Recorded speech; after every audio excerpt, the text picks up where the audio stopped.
Good morning, Boker Tov. Welcome back to our Living with Emunah support group on Wednesday mornings. Great to be together. Really, it's my therapy, and you're a lot less expensive for me.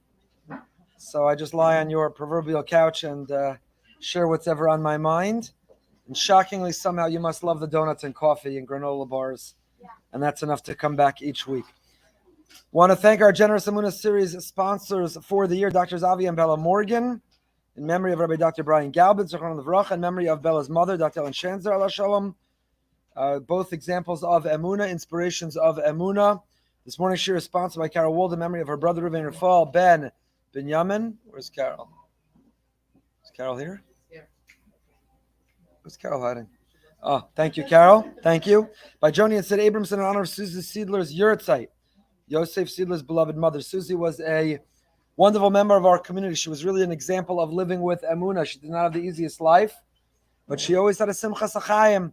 The topic we're studying, simcha, joy, and zest and enthusiasm for life. Simcha, said Rabbi Itche Meir, is the barometer. It is the metric through which we measure how our Emunah is doing. And if that is the metric and measure, then Susie's Emunah was off the charts. She believed in Hashem. She lived with Hashem. She talked to Hashem.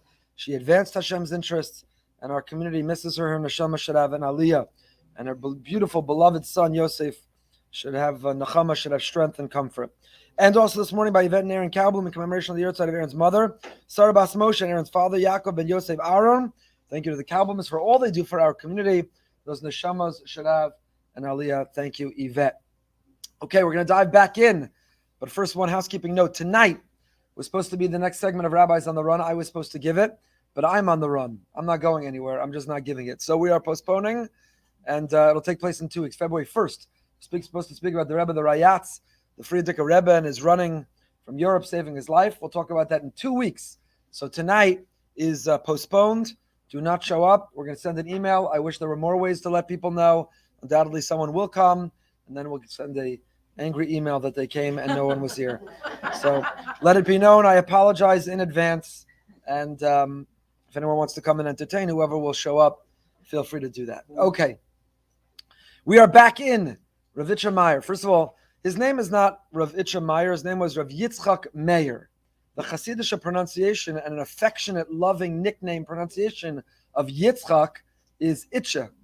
And instead of Meir is Meir. So Rav Itche Meir is Rav Yitzchak Meir. Last week someone said, who's Richard Meyer? We're learning this. We keep learning the sefer of Richard Meyer. Who's Richard Meyer? Really, this Richard Meyer has such a schus. He's written such beautiful books. Richard Meyer. So it's my fault. It's because I wasn't pronouncing it clearly. It's not anyone else's. I'm not making fun. It's not Richard Meyer. It's Rav Itche Meir. Rav Yitzchak Meir Morgenstern was originally from London, went to school in America. Ultimately, now today lives in Eretz Yisrael in Yerushalayim. I told you I had the privilege of meeting him last month, 2 months ago, spending a little bit of time with him. And the simcha was he was exuding everything that we're learning about. And that dveikus, and that simcha, and that emunah, that bitachon, it just dripped off of him. It came clearly right from him. So again, just to catch you up to where we were. We said simcha, the sense of joy can only come when you feel whole. A person who feels broken is tzibrochen. Something is missing in their life. Somebody struggling, confronting, challenge, conflict, tension in their home, in their medical life, mental health, physical health, spiritual health. If you feel broken, if you feel something is missing, you can't be besimcha. How could you have joy? Well, if that's the case, how can anyone be besimcha? Because everyone's missing something. You have yet to meet anyone who will tell you, I have everything. The person who has the closest thing to everything often feels like they have the least. The person who has the least often feels like they have the most. It's the crazy world in which we live. But nobody has everything. On any given day, we have this frigid weather. All of us woke up today and we're missing something. What is it, like 68? It's unbelievable. The Rahmanas, the people around the world should have for us. We're not ready for this. So we're all missing something. So how, if you're missing something, can you feel simcha? So Rav Itche Meir has told us, the answer is, whatever we're missing, Kadosh Baruch Hu, the Ribono Shel Olam, you complete me. That's the new coffee cup. We're getting the coffee cups. But the next one is going to be, you complete me. Hashem, you complete me. Hashem, you complete me. Whatever I'm missing, whatever I'm lacking, in whatever way I don't feel whole, you complete me. I attach myself, I connect, I lean in, I latch on, I grab onto you, and in that way you complete me. There is only one thing shalom. There's only one thing, one being, one entity that is whole in the world. And the only thing, the only one who is whole, who is complete is Hashem. The further we are from him, the more incomplete we are. And the more we attach ourselves to him, the more we talk to him, we thank him, we protest him, the more we feel his presence in our life, then the more connected we are, to him. As a Rav, Baruch Hashem, I have the great privilege of being involved in many simchas and people's happy news and joyous occasions and great things, but also a lot of sadness. It's not a day that goes by that is not dealing with someone who's a challenging pregnancy, a diagnosis of an illness, a relationship that failed, that was so filled with hope and that dissolved, that broke off. There's such sadness in the world. There's such brokenness in the world. There's such incompleteness in the world. And it sounds like a cliche, but the only way to survive, the only place to get the resiliency and the strength, the only way to endure is to make room for Hashem, is to invite him in, is to talk to him. And I always say, if I get in trouble when I get upstairs for it, so be it. But I always say, because I believe it is true, and I believe there's lots of rayas, lots of evidence it's true, that believing in Hashem does not mean that you just accept everything, hook, line, and sinker. Avram Avinu says to Hashem, how could you destroy stone? I'm bothered. I'm protesting. I'm objecting. I'm asking you to reconsider and rethink. I'm challenging you, Hashem. How? Moshe Rabbeinu says to Hashem, show me your face. Why do bad things happen to good people? I'm challenging you. I'm not satisfied to live in a world where there are good people and bad things are happening to them. Hashem, reconsider. I'm begging you. I'm protesting. We have a Masorah the Rambam talks about and describes when Echem ibnei Chabura, when someone we love and we care about, when someone we're close to is going through a hard time, it should and it does impact and affect every one of us. Hashem, if they're incomplete, I'm incomplete. If they're in pain, I'm in pain. If they're struggling, I'm struggling. So I'm protesting. When we have a Tehillim gathering, what are we doing? We're raising our voice in protest. Not only in request, Hashem, please reconsider. We are here in a protest. We don't understand. We don't accept. We're begging. We're pleading. Change your mind. Change your mind. So the only way is to attach ourselves to Hashem. The only way is to assume, to believe. The only way is to be confident, to grow confidence that whatever is happening, there's a reason. It's not chance. It's not random. It is by design. It is for a reason we may or may not understand in this lifetime and in this world. But ultimately, please God, we will. We're on page Kuf Mem Ches, 148. Os Gimel. And Rav Yitzchak Meir of Itche Meir says the following. The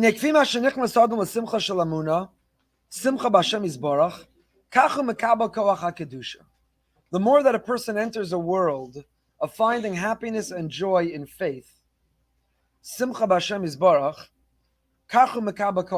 you want holiness, you want sanctity, you want meaning, you want purpose.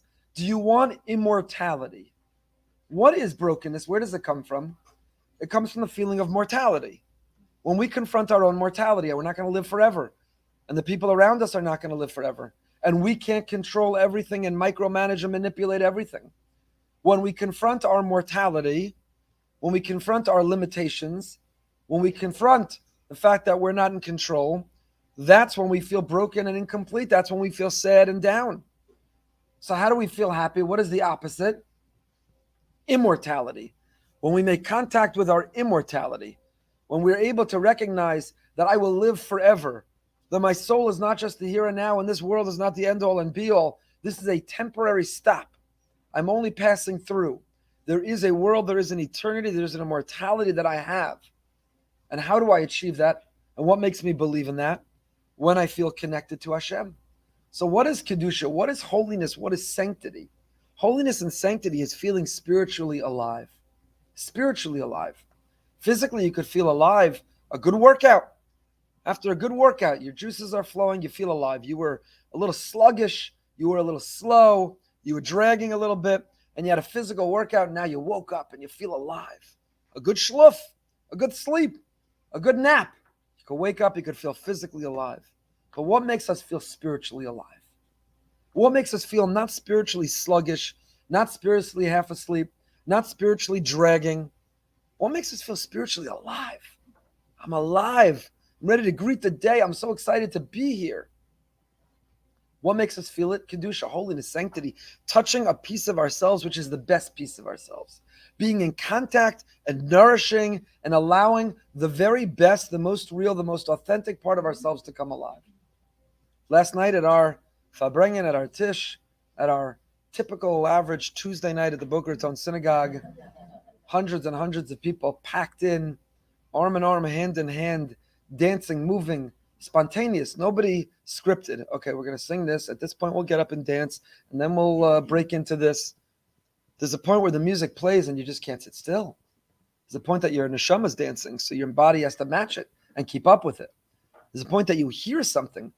Rav Weinberger's vivid, beautiful Torah's vivid, beautiful stories, the image that he's painting of who we could be and what we should want to be.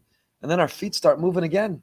And we can't help but move and sing and dance. If you missed it, you can watch it online. The whole thing was live streamed, multiple angles. It was a beautiful, beautiful night. Thank you for everyone who came.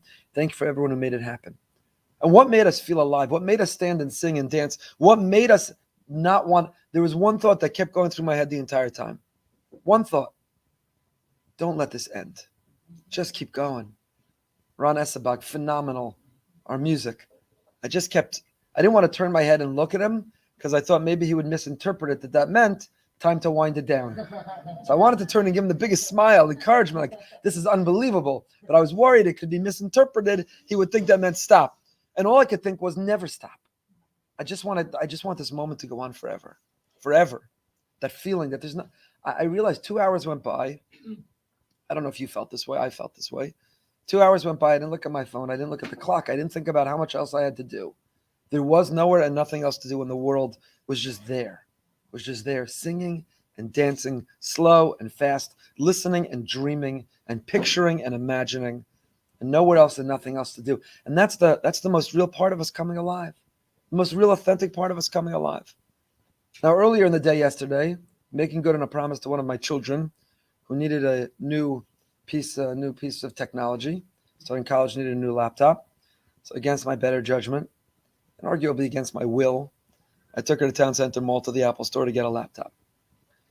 The idea that somehow going to the mall will fill in whatever's missing is mamish. I think root canal would have been better, possibly.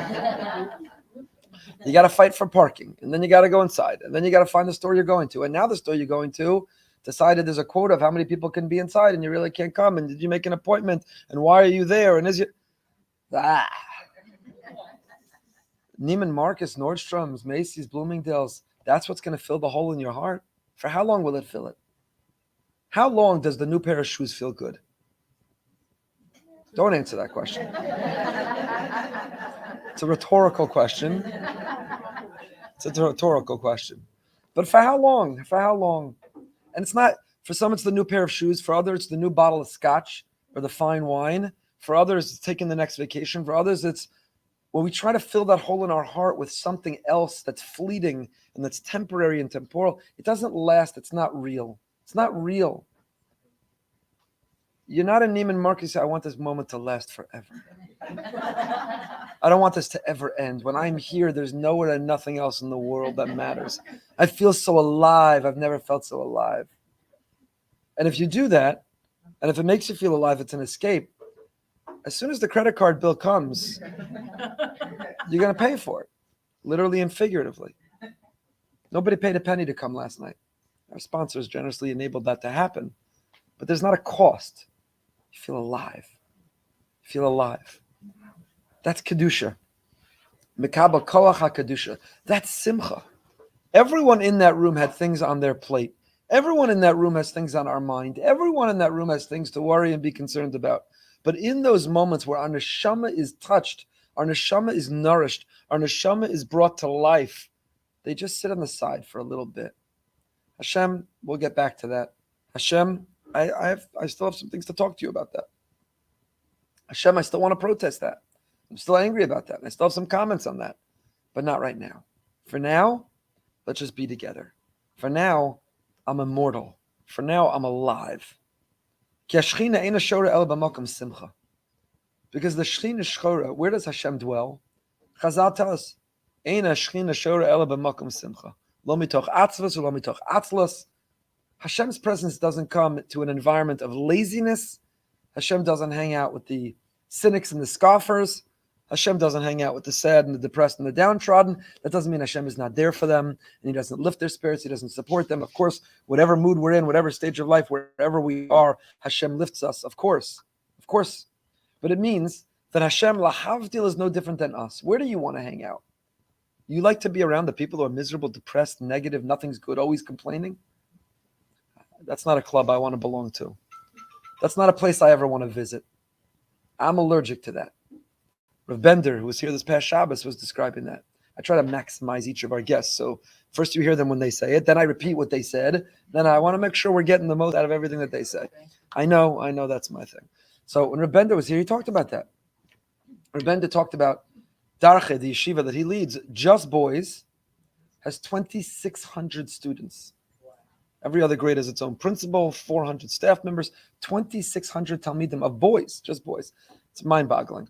So they built a big, magnificent, beautiful campus several years ago. And he said, there's one Rebbe, there's one teacher, there's one staff member who just, every time he sees him, there's something wrong.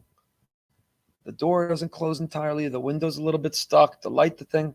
It's like he fundraised. They poured it in tens of millions of dollars. They built a campus there. And this, every time he sees him, there's something wrong. So he said, when he sees that Rebbe coming, he finds the closest door. Because he just can't deal with the negativity. He just can't deal with it. He said recently, saw him coming, he found the closest door, and he found himself standing in a broom closet. That's what he said. But we're all like that, aren't we? Who wants to be around negativity, complaint, negative, what's wrong, what's missing, we want to be besimcha. You want to be around the people who are happy and joyous and amazing. Not obnoxiously so. It's got to be moderated a little bit. But the people who are generally happy people, that happy energy, positive thinking, positive bias, positive disposition, positive, because it's contagious. It impacts us. Hashem is no different. So the Shekhinah is not Shora. Hashem doesn't want to hang out. Lo mitoch atzvos, lo mitoch atzlos. He doesn't hang out with the sad and the lazy and the cynic. Who wants to be around the cynics? You know what a cynic is? They know the price of everything and the value of nothing. Who said that? Ralph Waldo Emerson? Somebody famous that I found on Google said that. I don't remember who. He said that the cynic knows the price of everything but the value of nothing. The cynic is there. They shoot arrows. You know, there's no question there was someone there last night who I'm describing to you, I hope, what we all felt. There's no question there was someone who said, what's this all about? Enough with the music. Start with the speech. I didn't understand the word of the speech. Can we get this over? Why are the lights off? What's going on? Isn't this almost over? I just have to pee or someone drink. Those people are always there. You want to be sitting next to them? Those people are always there. By the way, they're the ones who need it the most. They're the most broken. They have the biggest hole in their heart. They're hurting the most. They need it the most. Those are usually the biggest cynics who just make a joke out of everything, poke a hole in everything, shoot arrows at everything. That's okay. Nebuch on them. You know what Rav Weinberger did? In the middle of his speech, he spoke about it. He said, I saw you people in the back, you weren't dancing. So as soon as he finished speaking and the music came back on, he made a beeline. Everyone thought he has to go to the bathroom, he has to go to the airport, he has to get out. He went right to the back and he put his arms around and he danced with the people in the back. He grabbed the cynics and the scoffers and he just said, let's dance.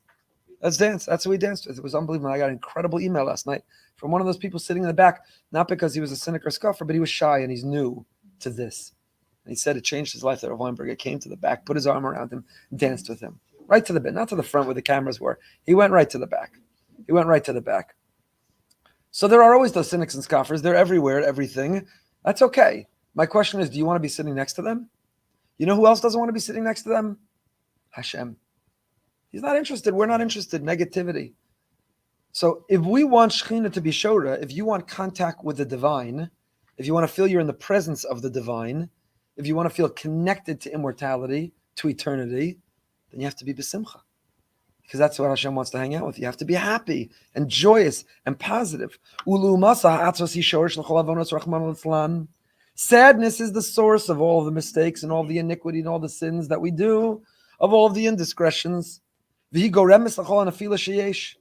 Whenever we have a fall, people who fall to disgrace, people who fall in life, people who fall, what leads to that fall? Sadness. Often it's sadness. Look at so many recovery rooms, addiction. What led to the addiction was sadness. There's a hole in the heart. There's something missing. I speak about this all the time. We had an incredible Malava Malka last week, celebrating this program we have called Adopt, which is a partnership of BRS, a Bogertown Synagogue, and Onward Living, a recovery program. Members of our shul have adopted some who are in recovery. They're all from elsewhere. They're here living inpatient recovery. And we have this incredible Adopt program. And we celebrated, we honored the people who made it happen, and the host families got together. It was a beautiful Malav Malka this past week. So in addiction, and everyone's an addict. Speak to great people, speak to mental health people, and they'll tell you some addictions have stigma and labels, so we create programs for them. Alcohol, gambling, drugs, pornography, we have names for them. It's less of an addiction if you're in the mall every day and you're deep in debt because you're spending money you don't have. Is it less of an addiction when you have to work out in the morning and the afternoon and the evening and you can't stop? Is it less of an addiction if you're a workaholic who can't stop working, compete? They're all addictions that we have. So where does the addiction come from? Ha'atzvas. There's a sadness. There's an incompleteness. There's a hole in the heart. So recovery, it's a mistake you try to treat addiction by treating the addiction. It's not about the alcohol. It's not about the drugs. It's not about the gambling. Those are an escape. Those are the way we numb ourselves. Those are the way a person doesn't have to think. So you can go to the mall and lose yourself. Casino doesn't have a clock. A casino doesn't have windows. Casinos don't have windows because they don't want you to know what time it is. Is it day? Is it night? Is it evening? Is it afternoon? Is it morning? Just get lost in here. Don't even lose any sense of time. Casinos don't have clocks because you're not supposed to know any sense of time. So that's a horrible way to lose yourself. Or you could sit like last night and lose yourself in Kedusha, in Tahara, in holiness and in sanctity, in happiness and in joy. Lose yourself in Hashem. So the Shoresh Kol Avonos, what happens is you feel sad, you feel down, you feel out of it, you feel depressed, you feel unworthy, you feel inconsequential, you feel incapable, you feel dismissed. And then you reach for something to fill that hole. A substance, a behavior, an action, a credit card. Hu klipa gemura. Atzvas is a klipa. In the world of Kabbalah, the world of Hasidus, it's not just Hasidus. It's not just Kabbalah. It goes back. It's basic Judaism. But there's an inner light in Oreganos. There's a sense of a light that we have. Our core neshama, the shorish of our neshama, the root and the source of our neshama, the foundation of our neshama is light. We're a chelek elokah mima'al mamish. We are a piece of God, literally. He has placed and planted a piece of himself in us. In us. If our children are our DNA, if our children look like us, if we love our children because they are an extension and a piece of us, then that's what we are to the Ribono Shalom. That's what we are to Hashem. We have his DNA in us. We are a chelek elokah mima'al mamish. We are literally a piece of Hashem. Literally a piece of Hashem. We're literally a piece of Hashem. So we have the light of Hashem. We have the holiness of Hashem. We have the purity of Hashem. We have the positivity of Hashem. What happens? Klipa. Klipa is the shell. Klipa is a shell. Klipa is a peel. It's a klipa. And even in modern Hebrew, if you have an orange with a peel, you have a nut with a shell, and you have to peel it. You have to open the nut. You're removing the klipa. The cloth, you're peeling, you're removing. So we have this inner neshama, it's pure, and it's holy, and it's the source of light. Elokai neshama shenasata bi tahorei. Hashem, the neshama you gave me, it didn't have all the shtick. It didn't have sadness. It didn't have my idiosyncrasies. It didn't have my inner conversations in my head. The neshama you gave me, it was pure.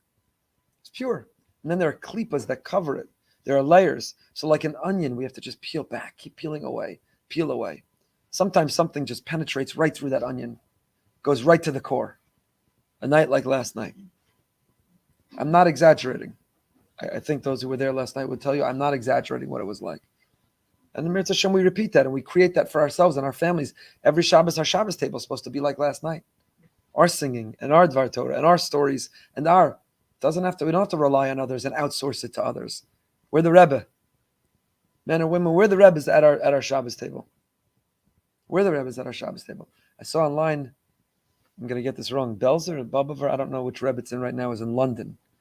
And she has the way she's being treated. Somebody posted that in that Hasidus, I forgot which it was. The Rebbitzin is like a Rebbe. She has tissues, the women come and like royalty and they're treated and what they do and how they share and what she looks like and what she wears. I saw a picture. We're all, it's to all of us. We all have this responsibility to transform our Shabbos table in our lives, to create last night, not once a year, not once a week, but regularly, to peel back the onion, to peel back the klipa, and to penetrate and to get right to the core, to that light, and to reveal it and to remind ourselves that, yeah, I'm going to go to work. I got to do homework, and it's midterms.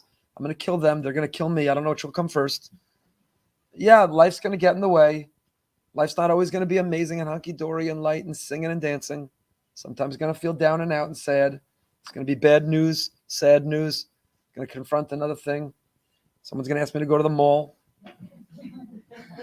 Lo aleinu. So, yeah, there's going to be those moments. But, if I make contact with the light on the inside, even when the klipa comes back, but I remember, I know what's inside. I know the real me. I know the most authentic me. I know the truest me. I know the best me. I know the me I dream to come back to over and over. So goodbye to Rav Weinberger this morning. I said, could you take out your calendar? You can't. We have to find the date for next year now. I don't want to reach out next year and say, I'll try, maybe. I don't know. I have to see. It's busy. Now, we got to do this annually. We have to do it again and again. Why? Because we felt something real. So there'll be layers of klipa in between, but we want to go back. We want to get back to it. And those layers, those klipas, those peels, those covers, those shells, they cover and they cause us to forget Torah. We forget that Torah is our anchor. We forget Torah is our compass. We forget Torah is our glasses. They're our vision, the way that we see and navigate the world. Sadness, being down and out, being negative and critical and hypercritical, caused us to forget our Torah and our avodah, Rahman al-Islam. This was last week's parsha. 2 weeks ago's parsha. Last week's parsha. The Jewish people came, they went 3 days without water, they came to Mara, and they complained. Why'd they complain? Kimarimhem, because the water was bitter. Simple understanding of the Torah is, the water was bitter, so they complained about the bitterness of the water. But the Kotzker, our Heilige Kotzker, says, it wasn't the water that was bitter. It says, Kimarimhem. You know what was bitter? The people. There's a phenomenon called the missing tile syndrome. You walk into this room, recently redone. They did a beautiful job, our Heilige Sfardim. So you can look at this beautiful mosaic on the wall. You look at the tiles in the ceiling. So naturally, psychologically, we walk into that room and our eyes are not drawn to everything that is there, to everything that looks beautiful, to everything that's coordinated, to everything that's synchronized. You know where our eyes are drawn? Did you see the stain in the corner tile? That tile's missing. Where's that piece of the mosaic? It's a psychological term. You can look it up. It's called the missing tile syndrome. We see and we feel and we think about the missing tile. Kim marimheim. We see what's missing, not what's there. We make a bigger deal and inflate. Instead of looking, the church cover says, why was it called Mara? Bitterness. Hashem ended up making it sweet. If you want to commemorate and memorialize a miracle that happened in a place, then call it the place of sweetness. Matok. Why do you call it Mara? Bitterness. So if you look at the pasuk, it says that he was Yimtiku Amayim. He made the water sweet. He didn't say pour out that water, get another glass. He didn't say get rid of that pitcher, I'll bring you new water. He made the same water that had tasted bitter, he made the water sweet. You find the sweetness within the bitter. You don't have to look elsewhere and you don't have to replace. We can find the sweetness within the bitter. How can we do that when it's not Marimahaim? If we're bitter, everything will look bitter. The missing tile. But can you see the tiles that are there, not the ones that are missing? You know, last Shabbos, there was an event at someone's house and we got a name wrong in the weekly. There was a good reason. It was given to us wrong by somebody and we had the wrong name. So the shul called to apologize. That's what we're in the business of. We are professional apologizers. So we called to apologize. So Baruch Hashem, the person who answered, is such a wonderful person. They said, who cares? Nothing. That's what you're apologizing for. And he said, let me tell you a story. He said, I once used to live somewhere and there was an older person in the shul. And it was a small shul, and the rabbi used to wish people a happy birthday, and the rabbi forgot to wish the person a happy birthday. Forgot to wish them a happy birthday. Person was so upset, so angry, they stormed out of shul, and they started a minyan in their house, and they began a breakaway, because the rabbi didn't wish a happy birthday. So some from the shul went to the house to try to reconcile. Make him feel better, not threatened by a new shul, but come back. Let's be together. You belong in shul. So the man said to the person, the emissary of the shul, said, in my entire life, I've never been mistreated like this. My whole life, I've never been treated so badly. So the person from the shul looked at him and said, weren't you in Auschwitz? It's a Holocaust survivor. He said, weren't you in Auschwitz? This is the worst you've ever been treated? So the man said, after Auschwitz, this is the worst I've ever been treated in my life. It's a true story. It's a true story. There's no judgment. Anyone who's been through that, there's no judgment. No judgment at all. Anyone who's been through that. Chalila, chas v'shalom, zero judgment of anyone who's been through that Gehenna. Zero. But you miss a birthday. Ki marim heim. Is it mara or is it matok? Can we find the sweetness within the bitter? Which are we? So Gorem Shaval Adam Dinim Rahman al Islam says Itche Meir, sadness, bitterness, resentment, negativity, hypercriticism, we destroy our whole world. No one wants to be around us. No one wants to be around us. Our relationships aren't real. Our relationships aren't deep. They're not filled with love. And you know who else among those who don't want to be around us? Not our spouse, not our children, not our friends, not our coworkers. Maybe they humor us or maybe they're obligated to, but no one really wants to be there. And you know who else is on the list who doesn't want to be anywhere near you? Hashem says, good luck. God bless. Go to the mall. Go to the mall. If we want Hashem to be with us, if we want to feel His presence, if we want to feel connected and attached, if we want to have mental health, spiritual health, physical health, if we want to draw love and happiness and joy, if we want to find meaning and purpose, simchas achayim, smile. The joy, even when we don't feel like it, put that smile on our face. Kikasha, we'll do one more paragraph. Kasher yitzhara mapilas hayudi la'atzvos. When the Yitzhara drags us down and knocks us over and brings us to a place of sadness, v'gorem lo lachshav shu lo tov, v'lo shava, says you're no good, you're not good, and you're not equal, you're not valuable, you're not the same. Umashkiach mimeno es gedulaso ma'alaso, and says you have no talents and no skills and no assets, you're a nothing, you're a gurnished, you're an oisvarf. Tries to cause us to forget you, Ben Melech. Royalty, you're a prince? Ha! Who told you that? You're a reject. That causes us to give up, to despair. I guess I'm a reject.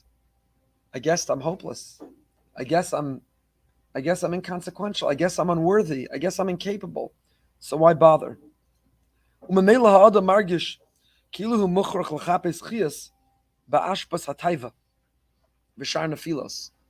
guess if I have no space and there is no room for me in the world of holiness and sanctity, there's no place for me in the world of serving Hashem, there's no mission for me to serve at His army in this world, I guess I'll just go try the drugs and alcohol. I'll just go immerse myself in gambling or in acting out. Bashar nefilos, all the other ways that we fall down. All the other ways that we fall down. So that's